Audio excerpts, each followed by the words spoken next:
Political parties begin to roll out campaigns for candidates in the next year's general election, but not all the horses are facing the same direction. In the case of many are called and a few are chosen, Nigerians scrutinize the track records of those on the ballot. Also to be considered are the issues that tease, tantalize, and in some cases threaten the Nigerian project.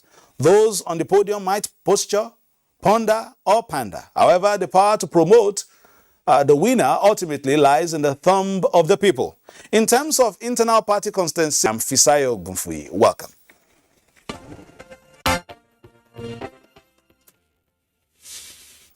Although the internal wrangling with the People's Democratic Party is yet to be properly settled, the Presidential Campaign Council is going ahead with its plans to officially flag off the process in Uyo, Akwa Ibom State next week. Director General of the Campaign Council, Governor of Sokoto State, Aminu Waziri Tambuwal, stated this while inspecting facilities at the National Campaign Headquarters of the party. Wuse to Abuja headquarters of the Atiku Okowa 2023 campaign organization is already a beehive of activities with various support groups visiting to identify with the PDP presidential candidate Atiku Abubakar. This inspection of facilities at the National Campaign Office is preparatory to the October 10 presidential campaign flag-off in Uyo, Akwa Ibom State. Director General of the PDP Presidential Campaign Council and Governor of Sokoto State, Aminu Waziri Tambuwal, led other members of the council on a visit. The council promised an issue-based campaign. We are going to be marketing our candidate based on the program that we have rolled out, which is generally solution-based. We are not going to go about fishing. Atiku Abubakar is very well prepared to provide the required leadership that this country needs at this time. On differences among some of the PDP governors buying into the Presidential Campaign Council, Tambuwal says in his capacity as chairman of the PDP Governors Forum, efforts are ongoing to resolve their differences amicably and bring everyone on board. The PDP Presidential Campaign Council sought the collaboration and understanding of Nigerians in the party's efforts towards returning to government at the center. Meanwhile, the Forum of Elected National Ex Officio members of the PDP has appealed to aggrieved members of the party to sheath their swords and join hands in ensuring victory in the 2023 general elections. This is a meeting of the Forum of Elected National Ex Officio members of the People's Democratic Party. They met behind closed doors in the neck hall of the PDP National Headquarters, Abuja. We have been confronted with very disturbing and destabilizing scenarios playing out in our party against the plea of our their presidential candidate, His Excellency Atiku Abubakar, that admonished us to be very careful in our utterances, our posturing and body language in presenting to the public the internal issues of our party.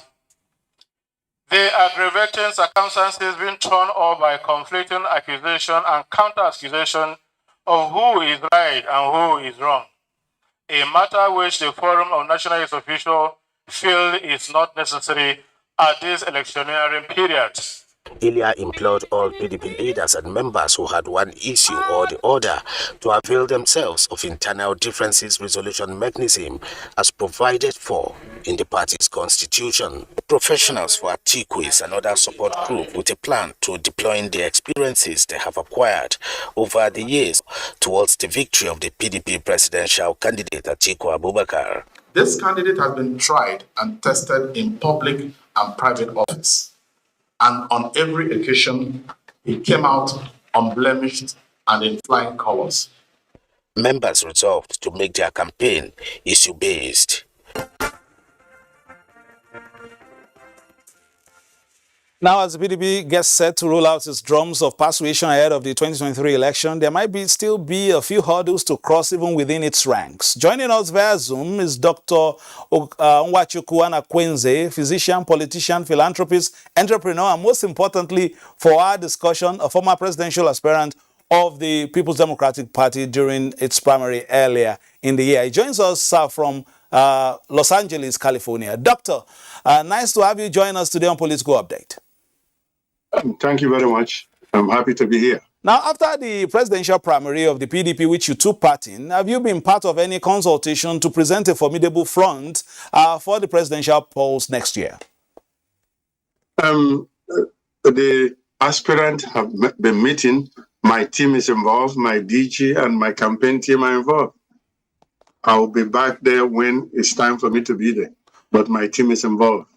Now, let's ask you some direct questions. There have been some objections to the present makeup of the top echelon of the party. Governor Nyesom Wike, for instance, insists on the national chairman from the south. Do you share the same position? Since the presidency is coming from the north, it only makes sense that the chairmanship should come from the south. Once initially we all thought South was going to produce the president. That's why it was zoned to the north. But it didn't turn out that way. So since Atiku turned out to be the presidential candidate, we will support him. But the chairmanship needs to move to the south for the sake of fairness and equity and balance. Okay, so what would you recommend as a way out of this political foxtrap?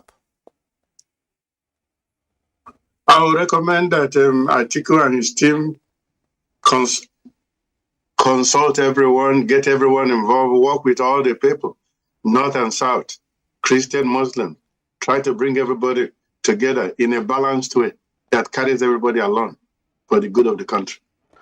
Let's go to some of our normal, the different dances in the country. Since the presidential slot has not gone to the southeast like you originally envisaged and clamored for, and your zone still has a name on the ballot, albeit from another party, have you found yourself in some form of political quandary? Naturally, you have people in different groups. Anybody have right to run for president, whether it's in PDP or APC or Labour Party. I'm not against that. If they're qualified, if they can move our country forward, that's the main thing. My involvement is not about myself. It's about helping our youth, moving the country forward, achieving the potential that we should. Right now, it's a disgrace. We're shame to the world. God have given us all endowments in terms of food resources, minerals. Other countries don't have. We have rain half of the year. Most of the countries don't have rain. We have iron, gold, silver, copper, diamond, aluminum. Japan have nothing.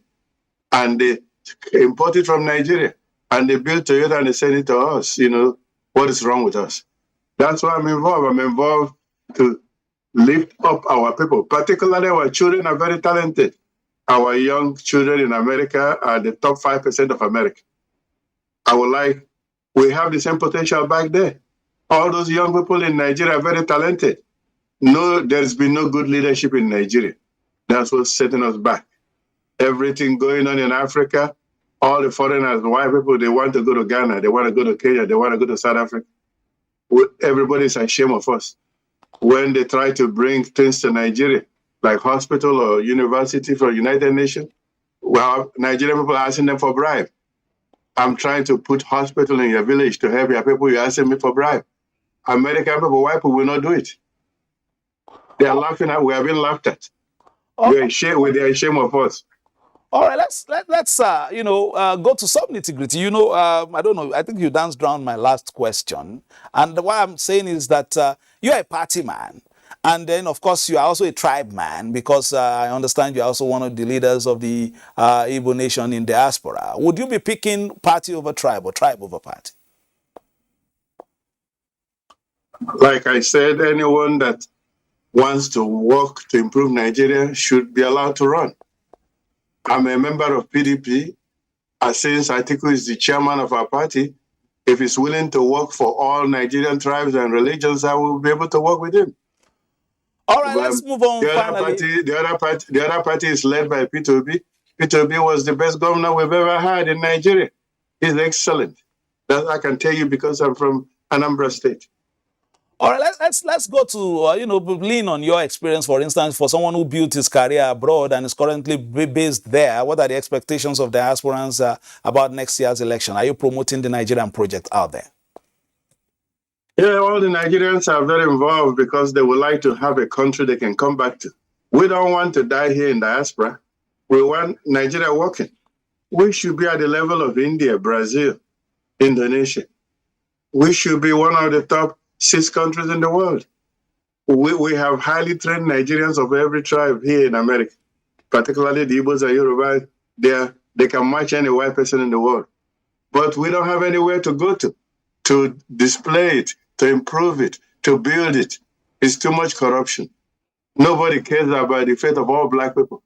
People are only selfish for themselves. There's too much corruption. The system that is based on you chop and I chop politics. There's no real Mandela there in Nigeria. That's what we want to see, whether we can bring in and change things for the good of all people. The young people are great, and I would like to help them before my time is up. Dr.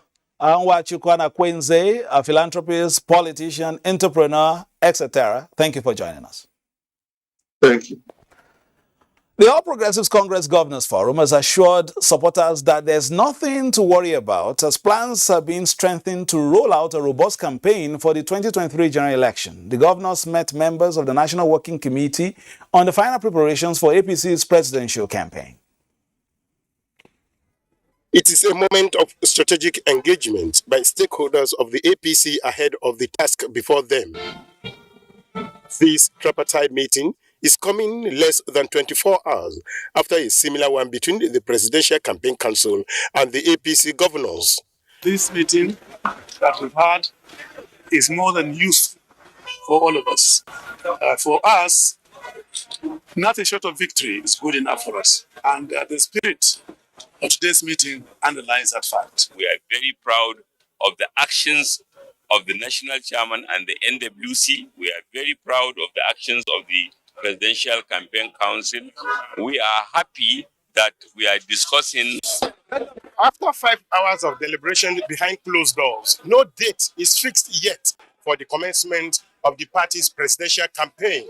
The fact of the matter is, we are the party, as APC, we will determine when we do what, as long as it's within the framework of INEC's guideline.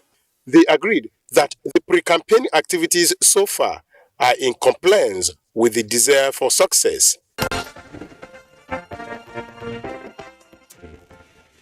The younger members of the House of Representatives say they are not just in the Green Chamber to make up the number. Honorable Kasimu Bello Megari, representing Jalingo Yorozing Federal Constituency, was here with us earlier, and he says he has done enough to get his people's thumbs up for another opportunity.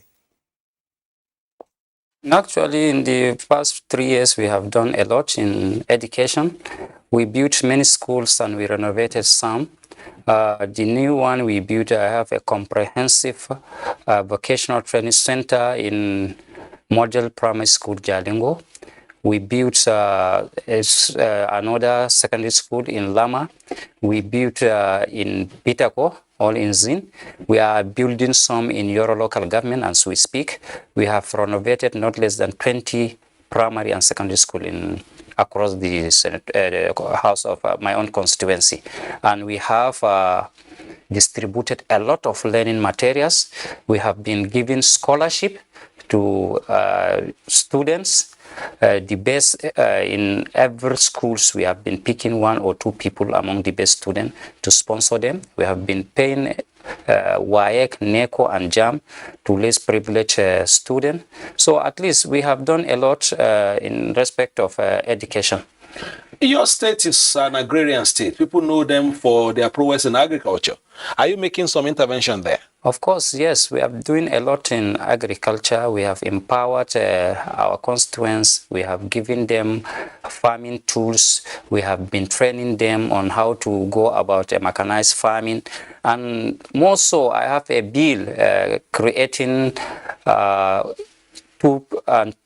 tuber processing, production, and research institutes in local government, yam and tuber, in local government to boost the farming in that area. You know, our people generally, they are into yam farming.